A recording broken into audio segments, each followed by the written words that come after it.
Friends, आपको आपके अपने चैनल गुरुकुल वैदिक एकेडमी में आपका स्वागत है। जैसा कि दोस्त आपको पता है कि आज संडे के दिन हम आपको दो क्लास लेते हैं। मैथ की क्लास आज नहीं रहती है हमारी, ना करंट अफेयर की रहती है। आज हमारी दो क्लास रहती है। कौन सी? एक तो हमारी बायोलॉजी की रहती है, दूसरी हमारी स्टैटिक की रहती है। दोस्त, हमने स्टैटिक का जो करवा रहे थे सीरीज, हमने उसकी वीडियो बना के अपलोड कर दिया। मैंने डिस्क्रिप्शन बॉक्स में इसकी लिंक दे दूंगा स्टैटिक की, जो कि आज बहुत ही इंपॉर्टेंट क्लास थी और जो बुक्स एंड ऑथर से रिलेटेड थी, जो कि आपके 1857 में जो किताबें लिखी गई थी, आप कह सकते हैं कि वहाँ पर जो हमारे क्रांतिकारी थे उनके द्वारा, तो वह थे किताबों के बारे में मैंने आपको आज करवा दिया है।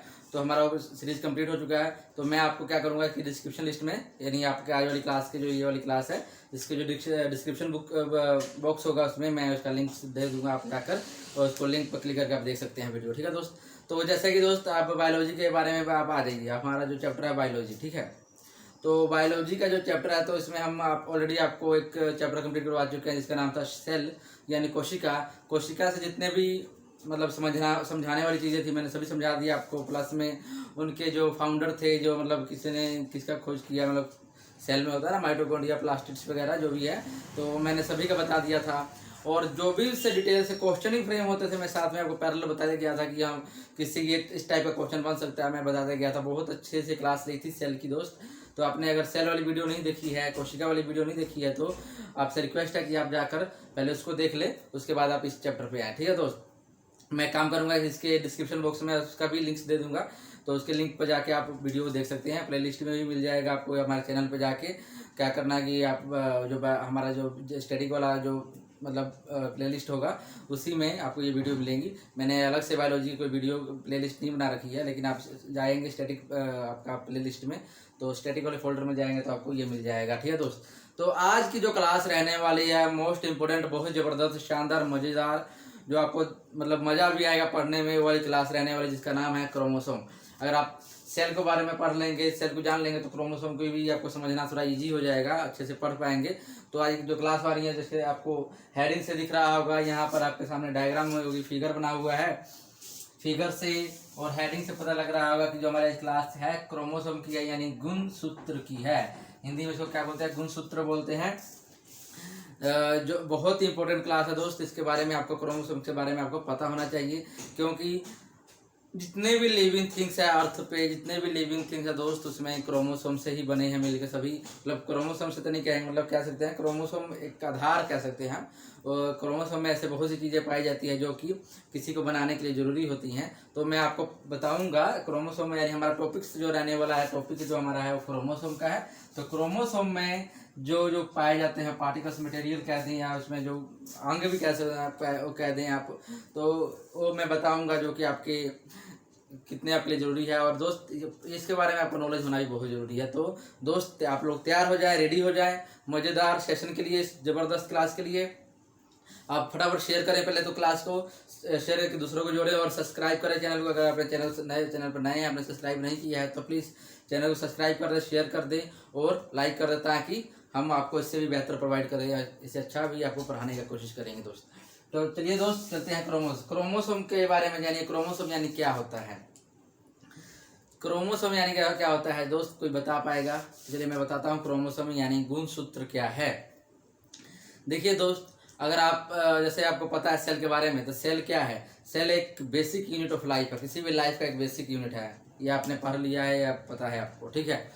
तो सेल आपको पता है बहुत छोटा पार्टिकल होता है। सेल बहुत छोटा, मतलब एक कह दें यूनिट है, ये बहुत छोटा एक पार्टिकल कह सकते हैं आपको, है ना? तो सेल के अंदर पाए जाते हैं बहुत सी चीज़ें, आपको पता है। सेल के अंदर पाया जाता है mitochondria, plastids, lysosome, Golgi body, बहुत चीज़ें पाई जाती हैं ऐसी। उसी में एक सेंटर में सेल के पाया जाता है न्यूक्लियस। क्या पाया जाता है? न्यूक्लियस। आपको पता होगा सेंटर में, सेल के सेंटर में पाया जाता है। यहाँ मैं बना के दिखाता हूँ आपको। मान लीजिए यहाँ सेल बना दिया मैंने, ठीक है? ये क्या हो गया? सेल हो गया। बाकी इसके मैं जैसे ऑर्गन मान लीजिए, ये हो गया आपका गोल्जी हो गया, ठीक है? ये आपका हो गया दोस्त, ये आपका हो गया माइटोकॉन्ड्रिया। मैं नाम दे रहा हूँ ऐसे, जरूर नहीं ऐसे दिखेगा, ये मैंने नाम दिया। इसी तरह इसमें एक पाया जाता है यहाँ पर सेंटर में, जिसको एकदम सेंटर में जो पाया जाता है वो आपका क्या हो गया? न्यूक्लियस हो गया। ये सेंटर वाला क्या हो गया दोस्त? न्यूक्लियस हो गया। क्या हो गया? न्यूक्लियस हो गया। ठीक है? तो न्यूक्लियस हो गया, ये पता लग गया। सेल में बहुत चीज़ें पाई जाती है, न्यूक्लियस, ठीक है? तो न्यूक्लियस में पाया जाता है आपका क्रोमोसोम। तो क्रोमोसोम एक गुणसूत्र है जो कि आपके कह सकते हैं कि आपके किसी भी, जैसे आपके माता पिता से आप बने हैं, अपने माता पिता के एक वंश है, तो आपके अंदर जो गुण पाए जाते हैं, गुण जो आपके माता पिता के आपके अंदर पाए जाते हैं ना, कि हाइट आपका लंबा होना, पिता की तरह हाइट लंबा होना, स्वभावशील होना, माता की तरह गुणी होना, मतलब ऐसा बहुत चीज़ें देखने को मिलते हैं। आप देखते हो कई बार फेस मिलता है दिखने में माँ बाप की तरह बच्चों का, वो सब क्रोमोसोम के कारण है। यानी मतलब मोटा मोटी समझाए, क्रोमोसोम में भी बहुत चीज़ें ऐसे पाई जाती हैं। क्रोमोसोम यानी गुणसूत्र में भी ऐसी बहुत सी चीज़ें पाई जाती हैं जो आपके मतलब अपने माँ बाप की तरह या आपके वंशज की तरह आपको एक दिखने के लिए, एक स्ट्रक्चर दिखने के लिए, संरचना दिखने के लिए, आपका जो लुक होगा दिखने के लिए वो जरूरी होती हैं। लेकिन मोटा मोटी सबसे पहले आता है क्रोमोसोम, यानी क्रोमोसोम की जरूरी है। सबसे पहले क्रोमोसोम होता है जो आप समझ आए, गुणसूत्र से पता लग रहा है, यानी गुण पाए जाते हैं। आपकी सिंपल सी बात है दोस्त, नेम से ही पता लग रहा है। तो क्या हुआ, तो जो ये क्रोमोसोम पता लग गया, क्रोमोसोम आपका एक गुण प्रोवाइड करता है जो आपके ट्रांसफर हो सकता है माता पिता से, मान सकते हैं आप, ठीक है। तो क्रोमोसोम कहाँ पाया जाता है, सबसे पहले ये पाया जाता है सेल। देखिए सेल का स्ट्रक्चर मैंने बना दिया। सेल में पाया जाता है न्यूक्लियस। सेल में क्या पाया जाता है दोस्त, न्यूक्लियस। न्यूक्लियस में पाया जाता है क्रोमोसोम। तो चलिए दोस्त, मैं ये रहा न्यूक्लियस, ये मैंने न्यूक्लियस लिख दिया। न्यूक्लियस का भाग मैंने यहाँ बना दिया, ये बना हुआ ऑलरेडी बना हुआ था। ये न्यूक्लियस हो गया, स्ट्रक्चर ऑफ न्यूक्लियस है।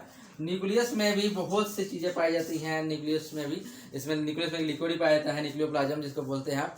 न्यूक्लियस में एक तरल पाया जाता है जिसका नाम है न्यूक्लियोप्लाज्म, ठीक है दोस्त। तो आप उसमें न्यूक्लियस में भी इसके कुछ अपने भी अंग पाए जाते हैं। उसी में न्यूक्लियस में पाया जाता है क्रोमोसोम। देखिए आपको दिख रहा होगा, ये स्ट्रक्चर दिख रहा होगा, बना हुआ 5 इसमें दिख रहे होंगे क्रोमोसोम्स। तो इन्हीं स्ट्रक्चर में से इन्हीं जो मैंने अभी न्यूक्लियस के बीच में डाला हुआ है क्रोमोसोम ऐसे नहीं कि उसमें 5-4 ऐसे नहीं, बहुत सारे पाए जाते हैं।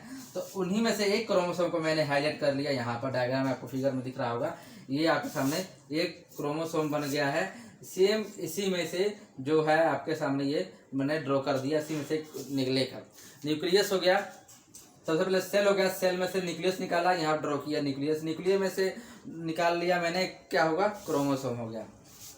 तो जानिए आप क्रोमोसोम के बारे में दोस्त। क्रोमोसोम का जो स्ट्रक्चर कैसा होता है, जो ये स्ट्रक्चर आपको दिखाई दे रहा है, तो मैं यहाँ लिखते चलूँगा, आप नोट करना है नोट कर लीजिए, समझना है समझ लीजिए, ठीक है दोस्त। मैं यहाँ पहला पॉइंट लिख रहा हूँ, देखिए पहला पॉइंट होगा, यहाँ पहला पॉइंट लिख देता हूँ मैं, ठीक है, कि क्रोमोसोम का जो स्ट्रक्चर होता है वो हेलिक्स स्ट्रक्चर होता है। क्या होता है दोस्त, हेलिक्स स्ट्रक्चर होता है। हेलिक्स स्ट्रक्चर होता है क्रोमोसोम का। ये बात आप बैठा लीजिए, मन में पूछता है कि ऐसे पूछ सकता है कि क्रोमोसोम का स्ट्रक्चर कैसा, तो आपको पता होना चाहिए। हेलिक्स स्ट्रक्चर होता है, इंग्लिश में भी हेलिक्स और हिंदी में भी हेलिक्स होता है दोस्त। मोस्ट इंपोर्टेंट थिंग पूछता है दोस्त कि इसके बाद आपका क्रोमोसोम का फाउंडर कौन है, इसकी खोज किसने की थी, डिस्कवरी किसने की थी। ये बहुत बार एग्जाम में आता है, पूछता भी है डायरेक्ट। मैं बता रहा हूँ 2017 की बात है, 17 की बात है दोस्त, कि हाँ, तो उसमें मैंने पीसीएस का एग्ज़ाम देखा था। पीसीएस का मतलब मेरे पास आया हुआ था एग्ज़ाम, उसमें मैंने देखा क्वेश्चन में था कि डायरेक्ट पूछा हुआ था कि क्रोमोसोम का डिस्कवरी किसने की थी, क्रोमोसोम की खोज किसने की थी। तो उसका नाम है वाल्डेयर, यानी इसके डिस्कवरर क्या दीजिए, फाउंडर क्या दीजिए, क्या है, वाल्डेयर है। वाल्डेयर, मेरे स्पेलिंग पर मत जाइएगा, बाय द वे गलत भी हो सकता है, तो थोड़ा मिस्टेक माफ कीजिएगा, ठीक है, स्पेलिंग में मिस्टेक हो सकता है, कोई बात नहीं। तो वाल्डेयर जो है दोस्त, इसके फाउंडर हैं क्रोमोसोम के, ये इतना पता लग गया। डायरेक्ट आया था, डायरेक्ट, कोई नहीं दोस्त। मैं वैसे स्टैटिस्टिक्स कराता हूँ ना आपको, स्टैटिस्टिक्स पढ़ाता हूँ ना, उसमें मैं सभी पढ़ाऊँगा आपको कि इम्पोर्टेंट जितने देखिए डिस्कवरी की बात करेंगे तो बहुत सारी डिस्कवरियाँ हुई हैं हमारे पूरे वर्ल्ड में, तो कितना याद करेंगे। पंखे के बारे में पूछ लेता है, मोटर के बारे में पूछता है, तो देखिए दोस्त जो इम्पोर्टेंट होंगी वही मैं करवाऊंगा, डोंट वरी, आप चिंतित रहिए, आपको सभी पढ़ने की जरूरत नहीं है, और सभी पढ़ेंगे तो याद भी नहीं होगा। ये भी बात सही है कि अगर आप 100-150 डिस्कवरी पढ़ेंगे तो आपको याद हो पाएगा, नहीं हो पाएगा, भूल जाएंगे, स्किप हो जाएगा माइंड से आपके। तो इसलिए मैं इंपॉर्टेंट लूँगा, आपको तरीके से विजुलाइज तरीके से अपने स्टडी से पढ़ाता हूँ आपको, वैसे शानदार तरीके से पढ़ाता हूँ, विजुलाइज से मेहनत करके पढ़ाता हूँ आपको। तो मैं जब डिस्कवरी पढ़ाऊँगा तो भी आपको हो जाएगा क्वेश्चन, आपका कोई भी डिस्कवरी से नहीं छूटेगा, ऐसे पढ़ाऊँगा मैं, ठीक है। तो दोस्त इतना आप जान लीजिए। अभी हमारा गुणसूत्र का टॉपिक है, उसी में जो गुणसूत्र में जो फाउंडर जो है गुणसूत्र के यानी क्रोमोसोम के जो फाउंडर है, तो क्या नाम है उनका? वाल्डेयर नाम है। वाल्डेयर ने इसकी खोज की थी, ये पता होना चाहिए आपको, ठीक है दोस्त। अब आज ये इसमें आपको अब जीन बारे में डीएनए के बारे में सुने हुए, डीएनए क्या होता है ना? डाईऑक्सी राइबोज न्यूक्लिक एसिड होता है। डीएनए की फुल फॉर्म क्या होती है दोस्त? डाईऑक्सी राइबोज न्यूक्लिक एसिड होता है। तो आपको बताता हूँ मैं। तो इसके बाद देखिए दोस्त क्या होता है, ये आपके पास क्रोमोसोम बन गया। क्रोमोसोम यानी गुणसूत्र होता है, लेकिन आपके क्या आपके जो गुण होते हैं आपके अंदर पाए जाते हैं, क्या उसको निर्धारित जो करता है वो आपके गुणों को, क्या ये क्रोमोसोम निर्धारित करता है? नहीं दोस्त, इसके अंदर पाया जाता है डीएनए। तो डीएनए करता है, कुछ हद तक बोल सकते हैं कि डीएनए आपको करता है। अब एग्जाम्पल के लिए एक चीज बता दें आपको, आपके कोई किसी से आपको पता लगाना होता है, आप अपने बहुत बार सुना होगा, मूवी वगैरह में, सीरियल वगैरह में देखा होगा, किसी को पता लगाना होता है कि ये आदमी, जैसे मान लीजिए किसी का मर्डर हो गया है, एग्जाम्पल के लिए मैं बढ़ावा नहीं दे रहा चीज़ का, मतलब मान लीजिए मर्डर हो गया किसी का, तो वहाँ पर पुलिस जाती है, जब इन्वेस्टिगेशन करती है पुलिस, तो वहाँ पर ब्लड का सैंपल लेती है। ब्लड के सैंपल में क्या जांच करती है? ब्लड के सैंपल में कोई बाल का टुकड़ा मिल जाता है, बाल वगैरह, तो उसमें से जांच करती है कि वो डीएनए, डीएनए जो निकलेगा डीएनए से, यानी डीएनए कोड है, कोड कह सकते हैं उसके, किसी भी बॉडी का, किसी भी ह्यूमन के एक बॉडी का कोड होता है, वो कोड के जरिए उसको डालती है इंटरनेट पर। क्रिमिनल जो भी डाटा उसके पास, पुलिस के पास क्रिमिनल रिकॉर्ड में जो डाटा प्रेजेंट होता है, उनसे मैच कराने की कोशिश करती है कि कोई हमारे पास जो क्रिमिनल का रिकॉर्ड है उनमें से किसी से मैच कर रहा है कि नहीं, इसका डीएनए कोई है या नहीं है। तो मैच कर जाता है तो जो क्रिमिनल होता है इजीली पकड़ा जाता है, नहीं पकड़ा जाता है तो क्या करते हैं कि जो सस्पेक्टेड होते हैं, जो जिस पर शक होता है, उनका डीएनए चेक किया जाता है। तो इस तरह डीएनए बोल सकता है। डीएनए आपका कुछ हद तक कह सकते हैं कि मतलब आपका ट्रांसफॉर्मेशन करता है आपके माता पिता के कुछ गुणों को या किसी पिछले चीज़ों को, ठीक है। एक कोड है, तो इसमें पाया जाता है डीएनए। क्या पाया जाता है? डीएनए पाया जाता है। लेकिन दोस्त डीएनए के बाद आपको बात कहूँ मैं, डीएनए पाया जाता है, लेकिन डीएनए में भी एक चीज पाई जाती है, लेकिन उसको बताने से पहले मैं कुछ इसके बारे में आपको बताता हूँ। क्रोमोसोम के बारे में जान लीजिए, क्रोमोसोम क्या है, क्रोमोसोम के बारे में, कुछ स्ट्रक्चर के बारे में जान लीजिए जो इम्पोर्टेंट है। देखिए दोस्त, जब आपका ये यहाँ पर जो सेंटर पॉइंट ये वाला है, सेंटर पॉइंट वाला, तो इसके जो बीचों बीच दोस्त क्या पाया जाता है? सेंट्रोमेयर। इसको मतलब जो ये चीज़ है सेंट्रोमेयर, और इसके बीचों बीच जो पाया जाता है, देखिए जो ये मैं यहाँ पर गोला लगाया, मैंने फिल कर देता हूँ, यहाँ पर क्रोमोसोम पाया जाता है। क्या पाया जाता है दोस्त? क्रोमोसोम पाया जाता है, क्रोमोसोम पाया जाता है, ठीक है। ये जो जहाँ ज्वाइंट होता है इसको बोलते हैं सेंट्रोमेयर। क्या बोलते हैं दोस्त? सेंट्रोमेयर। इसको ज्वाइंट्स को बोलते हैं, या कह सकते हैं यहाँ पर सेंट्रोमेयर इसको बोला जाता है। जो इसके बीच में पाया जाता है इसको बोलते हैं क्रोमोसोम। यहाँ मैं जो रेड वाला फिल किया हूँ, कह सकता हूँ ये क्रोमोसोम, मतलब यहाँ पर लाइन खींचता हूँ, ये आपका क्रोमोसोम है, क्रोमोसोम, ठीक है दोस्त। जो ये ज्वाइंट्स होता है इसको बोलते हैं सेंट्रोमेयर। ये आप याद रखिएगा, एग्जाम में कंफ्यूज कर सकता है कि where is found the chromosome, तो आप बोल सकते हैं कि the centre there is centre point is called chromosome, यानी सेंटर जो पॉइंट होता है जो क्रोमोसोम बोल सकते हैं, ठीक है। जहाँ ज्वाइंट्स होता है वह सेंट्रोमेयर होता है। ये हो गया। अब आ जाइए दोस्त, आपको यहाँ पर दिख रहा होगा जहाँ फिल किया हुआ है, यहाँ पर दो फिल किया हुआ है मैंने, ये देखिए। तो ये जो दोस्त है इसको बोलते हैं टेलोमर, टेलोमेयर बोलते हैं। क्या बोलते हैं? टेलोमेयर बोलते हैं। तो ये जो बॉटम होता है क्रोमोसोम के, क्रोमोसोम का जो हेलिक्स स्ट्रक्चर होता है, हेलिक्स स्ट्रक्चर के जो बॉटम में पाया जाता है, जो बॉटम वाला होता है उसको बोलते हैं, क्या बोलते हैं दोस्तों? बॉटम लेग को बोलते हैं टेलोमेयर। टेलोमेयर ये मैं यहाँ पे नाम रख सकते हैं, इसको बोलते हैं टेलोमेयर, यानी बॉटम वाला जो लेग कह दीजिए, बॉटम वाला जो हिस्सा है, यानी जो नीचे वाला भाग है वो आपका टेलोमेयर है दोस्त। और बाकी आपके पास जो ऊपर वाला ये भाग फिल किया हुआ इसको बोलते हैं सैटेलाइट। यहाँ लिखता हूँ मैं, सैटेलाइट बोलते हैं, सैटेलाइट, सैटेलाइट बोलते हैं, सैटेलाइट बोलते हैं। स्पेलिंग में थोड़ा मिस्टेक होगा, कोई दिक्कत नहीं है, पर आप समझ जाइए। जो सैटेलाइट बोला जाता है इसके कब, इसके ऊपर वाले भाग को क्या बोलता है? सैटेलाइट बोला जाता है दोस्त।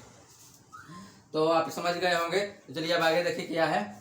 यहाँ तक पता लग गया, यानी ऊपर वाला पूछ सकता है ना कि हाँ टॉप पॉइंट को क्या बोला जाता है? तो सैटेलाइट बोला जाता है। जो बॉटम पॉइंट को क्या, या नीचे वाले भाग को क्या बोला जाता है? टेलोमेयर बोला जाता है। और आपका जो सेंटर जहाँ पर होता है वहाँ पर क्रोमोसोम पाया जाता है, सेंट्रोमेयर जहाँ ज्वाइंट होता है वहाँ पाया जाता है। तो ये दोस्त आ गया आपके पास क्रोमोसोम। अब क्रोमोसोम में पाया जाता है डीएनए, डीएनए में पाया जाता है जीन। मैं यहाँ पर लिख कर आपको बताता हूँ। देखिए दोस्त, सबसे पहले क्या होता है, सेल, मैं लिख देता हूँ। सेल में से आप निकालिए, आउट लिखता हूँ, मतलब आउट मैंने बाहर, ठीक है। सेल से मैंने बाहर निकाला न्यूक्लियस, न्यूक्लियस निकाल लिया। अब न्यूक्लियस से आउट किया मैंने, यानी बाहर निकाला क्या, क्रोमोसोम, जैसे कि यहाँ पर निकाल के दिखाया है, क्या है, क्रोमोसोम, क्रोमोसोम निकाल लिया। अब आ जाइए क्रोमोसोम को, अब इसमें से निकालूंगा मैं बाहर, आउट करूंगा क्या, तो इसे आउट करता हूँ, बाहर करता हूँ, जो सॉरी, इससे जो दोस्त, इससे जो बाहर निकालूंगा मैं, वो आपका होगा डीएनए, यानी di ribose nucleic acid, di ribose nucleic acid होगा डीएनए, ठीक है। डीएनए होता है जहाँ, देखिए, जहाँ डबल डबल स्ट्रक्चर होता है, डबल हेलिक्स स्ट्रक्चर जो है, जहाँ पे हेलिक्स स्ट्रक्चर बोलते हैं, इसको डबल स्ट्रैंड बोलते हैं, डबल स्ट्रैंड बोलते हैं, क्योंकि दो स्ट्रैंड है इसमें। देखिए, एक स्ट्रैंड ये हो गया और एक स्ट्रैंड ये हो गया, इसलिए इसको डबल स्ट्रैंड ही बोला जाता है और हेलिक्स स्ट्रक्चर बोला जाता है। वो एक होता है राइबोज न्यूक्लिक एसिड, यानी आरएनए। आपने आरएनए को सुना होगा नाम, वैसे भी आप कोरोना वायरस के बारे में तो बहुत सुने होंगे। कोरोना वायरस जो है आरएनए से बना हुआ है, तो अपने न्यूज़ में तो ये चीज़ को सुन ही लिया होगा। तो आरएनए जो होता है, राइबोज न्यूक्लिक एसिड, उसमें होता है एक ही, इसमें से जिसमें दो है ना, ये जैसे ये दो है, इसमें से एक ही स्ट्रक्चर उसका होता है, तो आप बोलते हैं सिंगल स्ट्रैंड उसको, ठीक है। तो बैक्टीरिया हो गया, वायरस हो गया, उसमें पाया जाता है। लेकिन हम पढ़ रहे हैं दोस्त ह्यूमन के बारे में, एनिमल्स के बारे में, तो हम इसलिए डबल पढ़ रहे हैं। तो चलो उसके बारे में बताएंगे बाद में, बल्कि इसके बारे में जान लीजिए। देखिए, सबसे पहले सेल था, सेल से मैंने न्यूक्लियस को बाहर निकाल लिया, न्यूक्लियस से बाहर निकाला मैंने क्रोमोसोम को, क्रोमोसोम से बाहर निकाला मैंने डीएनए को। अब डीएनए से बाहर निकालता हूं दोस्त मैं, डीएनए से अब आउट कर लेते हैं जीन। क्या होगा, जीन होगा, क्या होगा दोस्त, जीन होगा, ये जीन होगा, क्या होगा, जीन होगा। जो ह्यूमन में कोड ट्रांसफर होते हैं माँ बाप के द्वारा बच्चों में, अपने जो सिंगल चीज़ें कह सकते हैं, गुण कह सकते हैं, उनके गुण जो पाए जाते हैं, लक्षण पाए जाते हैं माँ बाप के बच्चों में, वो इस जीन के कारण होता है। क्रोमोसोम एक मोटा मोटी नाम है, कह सकते हैं क्रोमोसोम्स, ठीक है। क्रोमोसोम्स के बाद तो बहुत चीज़ें हैं, जैसे डीएन है, डीएन के बाद जीन है। तो ये चीज़ें हैं दोस्त, जो बच्चों में कह सकते हैं माँ बाप का ट्रांसफर कर दिया जाता है दोस्त, ठीक है। अब कुछ जानिए और इसके बारे में, ये यहाँ तक आपको पता लग गया, ठीक है। इसके बाद आपको जानिए क्रोमोसोम। ह्यूमन में क्रोमोसोम कितने पाए जाते हैं, तो आपको पता होना चाहिए। यहाँ मैं लिख देता हूँ, मैं यहाँ पर देता हूँ 3 पॉइंट पर आके, 23 पेयर पाए जाते हैं। कितने पाए जाते हैं, 23 पेयर, यानी संख्या में 40 नंबर। पेयर का मतलब क्या होता है, पेयर का मतलब दोस्त होता है, आपका पता होना चाहिए आपको, दो होते हैं, एक जोड़ा, जोड़े की बात कर रहे थे, 23 जोड़े पाए जाते हैं, 23 जोड़े यानी 40 गिनती में, 40 नंबर गिन लीजिए, 40 मतलब गिनती में, काउंटिंग में 40 हो गए। तो आपके 23 पेयर पाए जाते हैं क्रोमोसोम, यानी गुणसूत्र आपके बॉडी में कितने पाए जाते हैं, 23 पाए जाते हैं। लेकिन आपके जब आप काउंट करेंगे, नंबरिंग करेंगे कि 2 करके, तो 46 हो जाएंगे वो।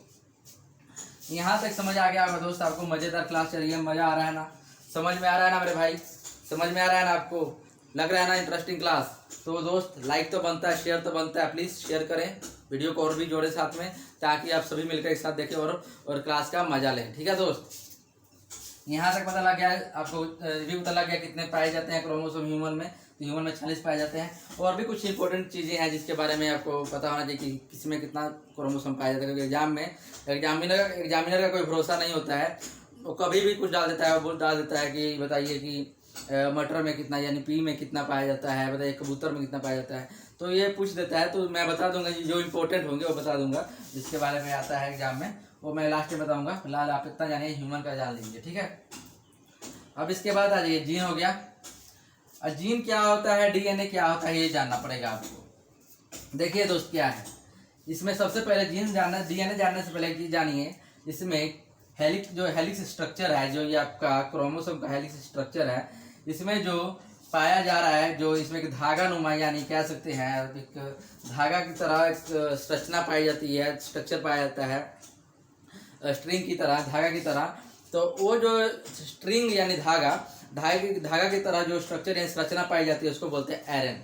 क्या बोलते हैं, मैं यहाँ लिख देता हूँ, यहाँ लिख देता हूँ, धागा नुमा लिखता हूँ, धागा की तरह, धागा नुमा संरचना जो होती है, यानी स्ट्रिंग स्ट्रक्चर। मैं हिंदी में इसलिए लिख रहा हूँ दोस्त, कि हिंदी मीडियम वालों को दिक्कत ना हो, तो इंग्लिश वाले तो समझ जाएंगे। स्ट्रिंग लाइक स्ट्रक्चर कह सकते हैं इसको। तो धागानुमा जो संरचना पाई जाती है उसको एरेन बोला जाता है। क्या बोला जाता है? एरेन बोला जाता है, एरेन। ठीक है दोस्त, एरेन बोला जाता है जो इसमें धागानुमा स्ट्रक्चर पाया जाता है। दोस्त ये समझ जाइए। अब ये धागानुमा जो स्ट्रक्चर है दोस्त, यहाँ से देखिए मैंने ये लिया, क्या लिया मैंने? ये क्रोमोसोम लिया। ठीक है, क्रोमोसोम लिया, क्रोमोसोम यह आगे समझ लीजिए मेरे हाथ में क्रोमोसोम है। इसको आप माइंड में फील कीजिए कि ये क्रोमोसोम है। क्रोमोसोम ने पकड़ लिया। क्रोमोसोम पकड़ने के बाद मैं यहाँ से क्या करता हूँ दोस्त, यहाँ से मैं कट करके किसी नाइफ के साथ या मतलब कैंची के साथ काट के मैं इसको धागा, पता लग गया है क्रोमोसोम में धागा नहीं, वहाँ स्ट्रक्चर पाया जाता है। यहाँ के धागा है, जैसे पैर में टेलोमेयर है, जहाँ तो मान लीजिए यहाँ पर टेलोमेयर है। ठीक है, तो यहाँ मैं कट कर देता हूँ, कैंची से काट दूँ या ब्लेड से काट दूँ, किसी से भी काट के यहाँ से मैं धागा को क्या करता हूँ, खींच लेता हूँ। तो ये आपके सामने देखिए शेप आ गया। जो मैं धागा को यहाँ से काट के यहाँ से काट के जब मैं खींचता हूँ तो ये आ गया, आपका शेप आ गया। ये दिख रहा होगा शेप आपको धागा की तरह। तो शेप का स्ट्रक्चर दोस्त ऐसे होता है, देखिए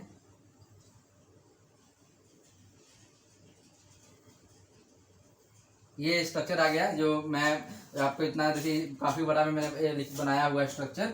ये स्ट्रक्चर आपको दिख रहा होगा, काफ़ी बड़ा में जा रहा है और काफ़ी मतलब आपस में कंजप्शन है, तो समझ में थोड़ा मुश्किल आएगा। तो यह मैंने साइड में बना लिया स्ट्रक्चर। ये देखिए जो धागा मैंने काट कर बाहर निकाला, एरेन को काट कर बाहर निकाला, ये आपके सामने आ गया। क्या आ गया दोस्त? ये क्या आ गया बताइए? ये आपका आ गया डीएनए। एरेन का एरेन में जो धागा स्ट्रक्चर में निकाला था, इसमें ये हो गया आपका डीएनए। क्या हो गया दोस्त? ये डीएनए हो गया। क्या हो गया? ये डीएनए हो गया। और डीएनए को जब मैंने खींच के देखिए यहाँ पर ना, जैसे इसमें न्यूक्लियोटाइड्स पाए जाते हैं। क्या पाए जाते हैं दोस्त? न्यूक्लियोटाइड्स होते हैं।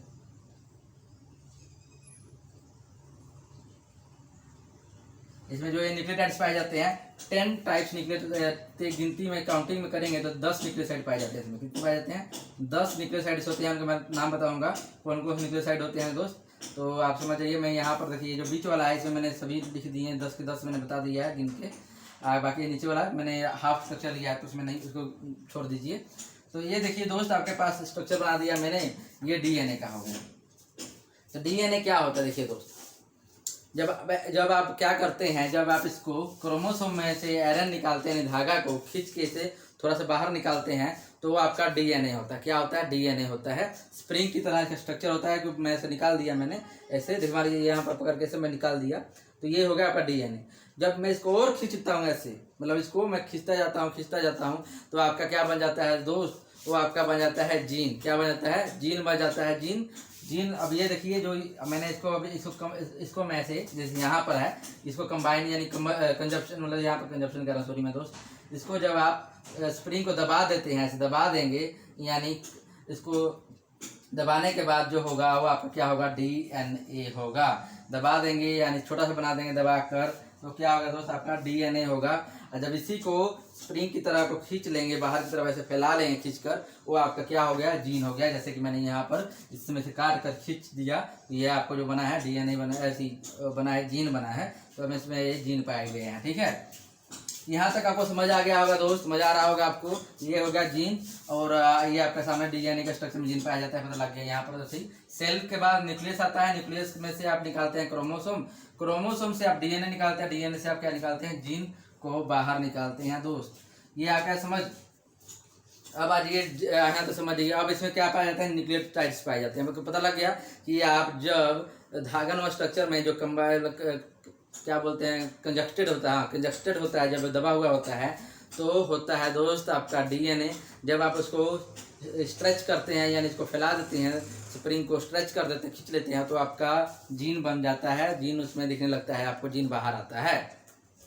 तो जीन जो है वो मेन कोड होता है, किसी भी जीन के बारे में इतना जानिए। जीन जो होता है मेन कोड होता है, किसी को अपने बच्चों में माँ बाप का जो गुण आता है जीन ही ट्रांसफर करता है। ये आपको पता होना चाहिए दोस्त।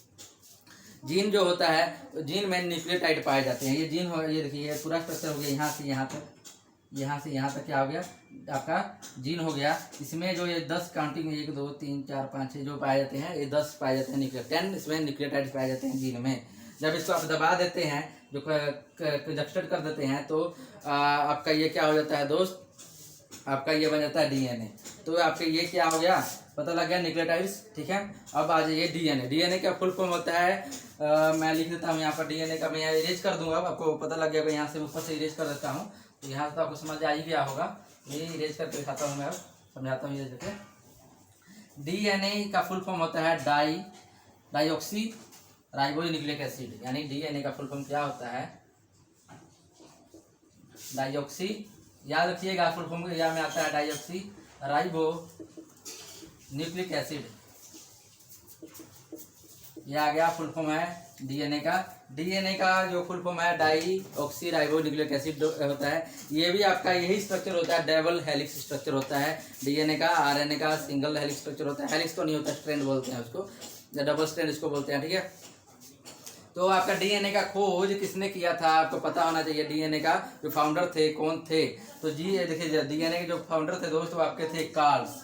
इसका जो किसने खोज किया था, कार्ल्स ने किया था, कार्ल्स ने किया, यानी किसने इसका किया था, फाउंडर जो थे कार्ल्स थे, यानी हो गया, ठीक है दोस्त। और आपको पता होना चाहिए जो डीएनए के मॉडल देने वाले को, इसका मॉडल से मैंने अब ये मॉडल था तभी समझाया दोस्त, मॉडल है अपने पास तभी मैंने समझाया आपको।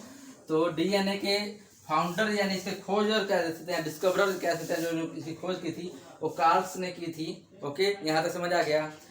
और इसके स्ट्रक्चर को जो इस रचना को बनाने वाले को एक्सप्लेन करने वाला जो है उनका नाम जानिए क्या है, क्रिक एंड वर्सन जो है उनका, क्रिक एंड इसके जो स्ट्रक्चर दिए थे उनका नाम है Crick and version and Crick का दिए, क्रिक एंड वर्सन के, जो भी आपको लगे स्ट्रक्चर किन्होंने दिया था, तो मैं यहाँ लिख देता हूँ वर्सन एंड क्रिक, ठीक है, वर्सन एंड क्रिक। इन्होंने क्या किया था, डीएनए का स्ट्रक्चर दिया था, डीएनए का क्या किया था, स्ट्रक्चर दिया था। ये आपको समझ आ गया। वर्सन एंड क्रिक को डीएनए का स्ट्रक्चर देने के लिए नोबेल प्राइज से भी सम्मानित किया गया था, इनको नोबेल प्राइज मिला है दोस्त।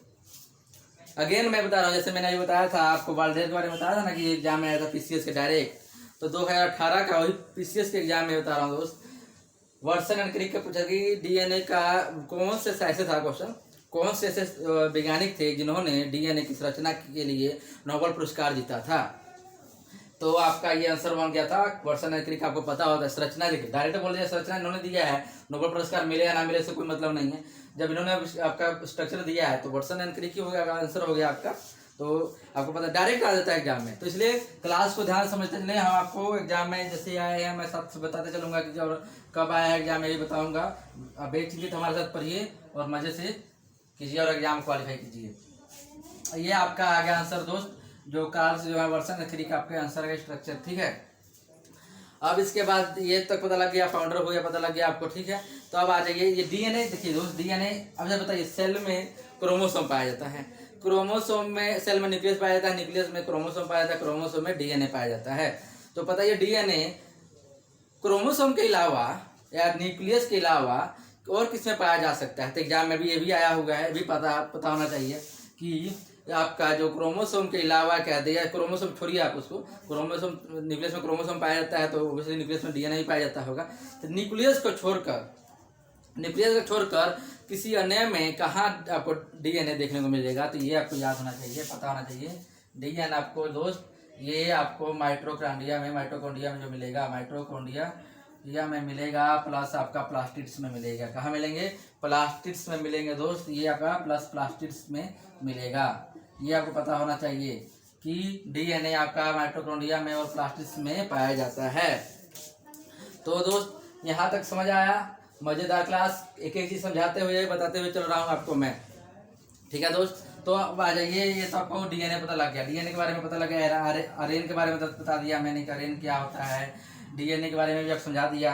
आरएनए जो बाकी रह गया हमारा आरएनए, तो आरएनए तो सिंगल स्ट्रैंड यहाँ तक जानिए, जब आप आरएनए के बारे में पढ़ाऊंगा अच्छे से बताऊंगा दोस्त, बेफिक्र रहिए। आप यहाँ तक चलिए, आगे चलते हैं। आप देखिए आगे क्या है आपके पास, न्यूक्लियोटाइड्स है, न्यूक्लियोटाइड्स डाल लीजिए। अब मैंने बताया डीएनए का स्ट्रक्चर, डीएनए को जब इसको कंजक्टेड यानी दबा के इकट्ठा कर देंगे तो ये डीएनए बन जाएगा। तो जब इसको खींच के फैलाकर मैंने जीन बनाया, तो जीन में मैंने बताया कि यहाँ आपको क्या पाया जाता है, तो न्यूक्लियोटाइड्स पाए जाते हैं। क्या पाए जाते हैं दोस्त, न्यूक्लियोटाइड्स पाए जाते हैं। जीन में क्या पाए जाते हैं, तो यहाँ लिख देता हूँ मैं, जीन में न्यूक्लियोटाइड्स पाए जाते हैं, जीन में न्यूक्लियोटाइड्स न्यूक्लियोटाइड्स क्या होता है, पाए जाते हैं, न्यूक्लियोटाइड्स पाए जाते हैं। ठीक है, ये बोलो यार। तो जीन में क्या पाया जाता है, न्यूक्लियोटाइड्स पाए जाते हैं। यहाँ तक आपको समझ आ गया। न्यूक्लियोटाइड्स में दो तरह के न्यूक्लियोटाइड्स है दोस्त। न्यूक्लियोटाइड्स दो तरह के, एक है पेरीन है, एक पैराडामाइन है। ठीक है, क्या होता है मैं समझाता हूँ। पैराडामाइन जो है उसके बारे में भी आप जान लेंगे दोस्त। तो देखिए क्या होता है, बता रहा हूँ मैं। पहले तो इतना जानिए, जो आपका न्यूक्लियोटाइड्स है किसका बना होता है, ये आपको मैं रह गया था, ये बताता हूँ। न्यूक्लियोटाइड्स नाइट्रोजन बेस के बने होते हैं। किसके बने होते हैं, नाइट्रोजन बेस के बने होते हैं। नाइट्रोजन बेस जो होता है उसका बना हुआ होता है न्यूक्लियोटाइड्स, ये आपको पता होना चाहिए। ठीक है, न्यूक्लियोटाइड्स किसका बना होता है, नाइट्रोजन बेस का बना होता है, ये आपको पता होना चाहिए दोस्त। इसके बाद आइए, न्यूक्लियोटाइड्स में दो, यहाँ पर 2 टाइप्स के पाए जाते हैं। 2 तरह के इसके न्यूक्लियोटाइड्स हैं। एक है पेरीन, यहाँ लिख देता हूँ मैं, पेरीन, और पैराडामाइन। पैराडामाइन होता है दोस्त, ये आप जान गए। ठीक है, तो यहाँ तक समझ आ गया। न्यूक्लियोसाइड हो गया आपका ये।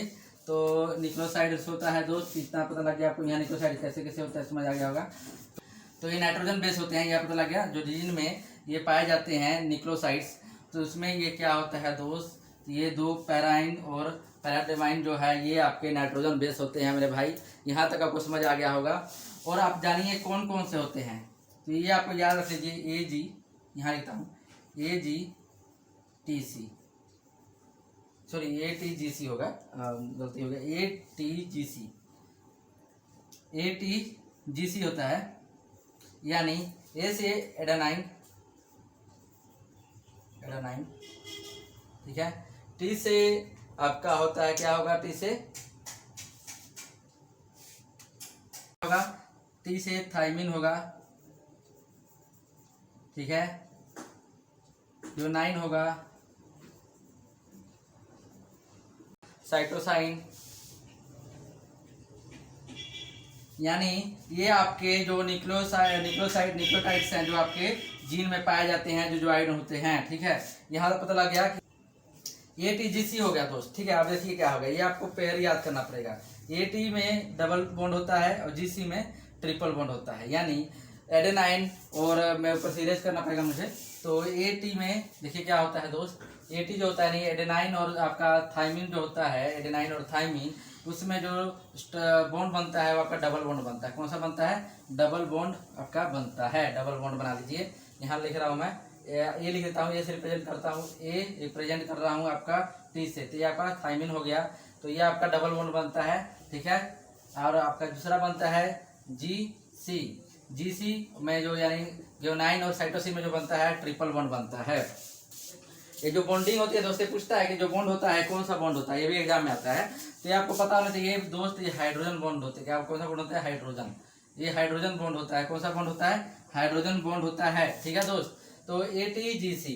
तो अब पूछेगा पेरीन और पैराडामाइन में कौन सा पाया जाता है। देखिए ये जो आपका होगा AG हो गया और TC हो गया, ये आपका पैराडामाइन हो गया, पैराडामाइन। ये आपका पेरीन हो गया, पेरीन। ठीक है, यहाँ तक आपको समझ आ गया होगा। यानी जो आप, अगर आपको अरेंजमेंट की बात करनी है, देखिए यहाँ पर मैं अगर बता दूं, मैं यहाँ पर ये इनमें से मैं स्ट्रक्चर ले लेता हूँ, आपको ऊपर वाला ले लेता हूँ यहाँ पर। ठीक है, ये मैं स्ट्रक्चर ले लेता हूँ। ठीक है, ऐसे होता है, देखिए 1 2 3 4, यहाँ पर 1 2 3। ठीक है, यहाँ से 1 गया, 1 हो गया, 2 हो गया, 3 हो गया, 4। ठीक है, देखिए दोस्त क्या हो गया, यहाँ पर एडीन लग गया। ठीक है, यहाँ पर थाइमिन लग गया, यहाँ पर आपका ग्लूनिन लग गया, और यहाँ साइटोसिन लग गया। ठीक है, ये लग गया।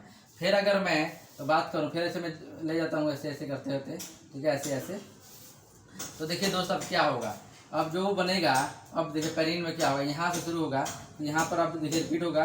तो जो ये पेरीन में बनेगा AG बनेगा, पेरीन जो होता है AG बनेगा, और TC में क्या बनेगा आपका पैराडामाइन बनेगा। ठीक है, यहाँ तक समझ आ गया। अगर मैंने स्ट्रक्चर बना दिया, जोड़ दिया मैंने, तो देखिए AT न्यूक्लियोसाइड में ATGC लग गया। तो AT जो AG बनेगा आपका, ये बनेगा A और G, यानी यहाँ पर लिखा पेरीन हो जाएगा, और TC यानी पैराडामाइन हो गया। ये आप समझ गए, ये समझ गए होंगे, ये आपको समझ आ गया होगा दोस्त। तो आपको ये पता लग गया या नहीं पेरीन और पैराडाइमाइन में क्या हो गया। अगर डबल बॉन्ड पूछता है एटी में, यानी एटीजीसी आप याद कर सकते हैं, आपको एटी के साथ डबल बॉन्ड बनाता है उसको बोलते हैं एडीन, और आपका एडीन हो गया, और आपका सॉरी एडीन और थाइमिन हो गया, डबल बॉन्ड होगा, और टीसी यानी आपका जीसी यानी गैनोसाइन और आपका साइटोसाइन में ट्रिपल बॉन्ड बनता है। ठीक है, अब पूछेगा पेरीन का कौन सा पेयर बनता है, एजी पेरीन का बनता है, टीसी आपको पैराडाइमाइन का बनता है पेयर। यहाँ तक समझ आ गया, यहाँ तक समझ आ गया। अब आगे देखिए क्या होगा। अब आपसे चीज बताता हूँ, वो शानदार चीज जानिए। यहाँ से दोस्त यहाँ से एक जीन का जो पूछ देगा, वन जीन का साइज कितना होता है, साइज ऑफ वन जीन, तो आपका साइज होता है 34 एंगस्ट्रॉम। एंगस्ट्रॉम जो होता है ये यूनिट होता है दोस्त, तो 34 एंगस्ट्रॉम होता है, यानी एक जीन का जो साइड है जो लेंथ है वो 34 क्या है एंगस्ट्रॉम है। यानी एंगस्ट्रॉम की जो वैल्यू होती है दोस्त, तो मेरे ख्याल से एग्जैक्ट मुझे याद तो नहीं है, लेकिन मुझे लगता है 10 की पावर -12 होता है एंगस्ट्रॉम की वैल्यू, 10 की -12 होता है मे भी। चलिए अगर मैं कंफर्म करके नेक्स्ट क्लास में बता दूंगा एक बार आपको। वैसे यहाँ तक चलिए, अब यहाँ जान लीजिए एक जीन का साइज, यानी यहाँ से यहाँ तक का साइज, ये तक साइज है जो 34A है। ठीक है, यानी 34 एंगस्ट्रॉम है। ठीक है, ये जान गए आप। तो इसमें एक जीन में 10 न्यूक्लियोसाइड पाए जाते हैं, 10 न्यूक्लियोसाइड पाए जाते हैं। तो एक न्यूक्लियोसाइड का यानी वन न्यूक्लियोसाइड का जो कितना होगा साइज, वन न्यूक्लियोसाइड का साइज कितना होगा, न्यूक्लियोसाइड का साइज कितना होगा, तो 3.4 एंगस्ट्रॉम होगा। यहाँ तक समझ गए। यानी एक जीन का साइज आपको 10 न्यूक्लियोसाइड्स है, तो उसमें 10 न्यूक्लियोसाइड पाए जाते हैं, तो एक न्यूक्लियोसाइड का कितना हो गया, 10 की पावर 3.4 एंगस्ट्रॉम हो जाएगा। यहाँ तक आपको समझ आ गया दोस्त समझ। अब आइए डीएनए के बारे में जान लीजिए। जो देखिए ये आपको पता लग गया, पैराडीन और पैराडाइमाइन और पेरीन आपका ये नाइट्रोजन बेस होते हैं, नाइट्रोजन के बने होते हैं। लेकिन दोस्त आपसे पूछेगा कि शुगर बेस जो होता है, शुगर बेस क्या होता है। देखिए शुगर बेस ये आपका जीन में न्यूक्लियोसाइड्स पाए जाते हैं। यहाँ पता लगना चाहिए जीन जो है किसका बना होता है, न्यूक्लियोसाइड का बना होता है, न्यूक्लियोसाइड का बना होता है। जीन में न्यूक्लियोसाइड पाए जाते हैं, जो कि आपके सामने ये न्यूक्लियोसाइड्स हैं, ये न्यूक्लियोसाइड्स हैं जो कि नाइट्रोजन बेस के बने होते हैं। किसके बने होते हैं, नाइट्रोजन बेस के बने होते हैं, इसलिए इसको न्यूक्लियोसाइड्स बोलते हैं।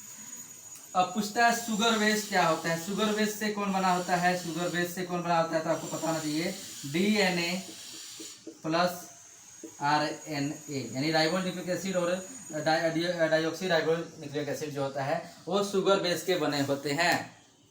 इसलिए आपका जो DNA है पॉलीन्यूक्लियोटाइड भी बोला जाता है, पॉलीन्यूक्लियोटाइड भी आपको बोला जाता है। किसको, DNA को ये पॉलीन्यूक्लियोटाइड का भी बना कह सकते हैं कि ये पॉलीन्यूक्लियोटाइड का बना होता है। ये भी आप कह सकते हैं पॉलीन्यूक्लियोटाइड का बना होता है, क्योंकि पॉलीन्यूक्लियोटाइड का मतलब हो गया बहुत सारे शुगर का जो आप स्ट्रक्चर देखेंगे काफी लेंथी स्ट्रक्चर होता है। अगर इसका फॉर्मूला आप खोलेंगे तो DNA और RNA किस बेस के बने होते हैं, तो शुगर बेस के बने होते हैं, और इसको पॉलीन्यूक्लियोटाइड्स भी कह सकते हैं बने हुए हैं। ठीक है दोस्त, जो कि फास्फोरस इसका जो बेस होता है फास्फोरस होता है। क्या होता है फास्फोरस इसका जो होता है दोस्त तत्व। कहने मतलब जो DNA और RNA का जो तत्व होता है, जैसे कि अभी देखिए जीन का जो तत्व क्या पाया गया था यहाँ पर जीन में, ये आप एक चीज नोट कीजिए। जीन जो आपके सामने है, जीन जो होता है दोस्त ये न्यूक्लियोटाइड होता है। ठीक है, यहाँ से समझिए न्यूक्लियोटाइड पाया जाता है जीन में, और इस न्यूक्लियोटाइड्स कौन कौन से है, ATGC है, ये आपको न्यूक्लियोटाइड पता लग गया। और ये जो आपका न्यूक्लियोटाइड्स है, ठीक है, उसमें जो नाइट्रोजन बेस का बना होता है, दो चीजें पेरीन और पैराडाइमाइन, दो नाम के तत्व होते हैं जो कि आपके नाइट्रोजन बेस से बने होते हैं। तो पेरीन में क्या आ गया, AG पेरीन आ गया, TC आपका पैराडाइमाइन आ गया। यहाँ तक आपको क्लियर होना चाहिए। अब आइए DNA के बारे में। DNA शुगर बेस होता है, जो कि इसका तत्व यानी क्या होता है, इसका तत्व होता है फास्फोरस। फास्फोरस से कह सकते हैं मिलके ये बना हुआ होता है दोस्त। यहाँ तक आपको समझ आ गया, मेरे ख्याल से आपको समझ आना चाहिए, कोई दिक्कत नहीं होना चाहिए। मजा आ रहा है क्लास में, शानदार क्लास चल रहा है ना दोस्त। तो लाइक तो बनता है, शेयर तो बनता है दोस्त, प्लीज शेयर करें, सब्सक्राइब करें चैनल को और मजे से पढ़ें दोस्त। चलिए आपको यहाँ तक समझ आ गया, सही बता दिया मैंने। अब आपके पास कुछ पॉइंट्स जान लीजिए बस, इसके बाद आपका ये क्या होगा, DNA के बारे में मतलब लगभग आपका जीन के बारे में खत्म होगा, तो RNA के बारे में हम शुरू करेंगे। तो देखिए यहाँ तक आपको समझ आ गया होगा। देखिए दोस्त, हमारा यहाँ पर जो DNA से संबंधित जो भी थे यहाँ पर हमारा कंप्लीट होता है। लेकिन आगे बाद में जो हमारा आरएनए के बारे में होगा, नेक्स्ट क्लास में आपको आरएनए के यानी राइबोन्यूक्लिक एसिड बताएंगे, और कैसे डीएनए आरएनए में बदल जाता है, कैसे आरएनए डीएनए में बदल जाता है, आपको एक चीज़ बताएंगे। वो शानदार रहने वाला है दोस्त, वो भी क्लास तो आप सेकंड पार्ट में देखेंगे। फर्स्ट पार्ट आपका कंप्लीट हो गया, डीएनए और आपका जीन से संबंधित जो भी थे, ठीक है। तो मैं आपको उसी टाइम बताऊंगा कि आरएनए की क्लास में ही सब समझा दूंगा, लास्ट में तो आपको बता दूंगा कि इसमें कितने गुणसूत्र यानी क्रोमोसोम पाए जाते हैं। तो चलिए दोस्त, क्लास को यहीं पर विराम देते हैं। Thank you, take care, bye bye दोस्त।